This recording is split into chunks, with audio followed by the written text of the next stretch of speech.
All right, everybody, here we go, a video blog. It's been a while and I was inspired to sit down and do today's video because my friend Natalie from Germany visited me last week. And basically, after spending a few days actually working with me doing importer stuff, she sat me down and said, "Aaliyah, I've been following your blog and you're basically doing a really bad job. I spent 3 days with you going to the vineyards, doing all the tasting evaluations, the stuff that you're doing all the time. It's really interesting and you're showing us none of the really interesting parts of what you're doing.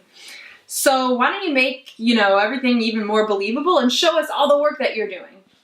So I went to business school with Nat. That's how we met. And as much as I hate to say it, she's always right. So I took her advice really seriously and decided to take a whole new approach on the vlog.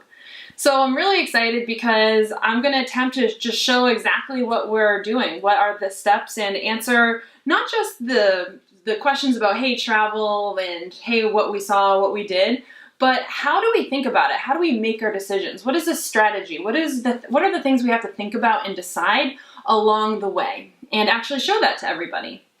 So just some of the questions she threw out at me to really drive her point home.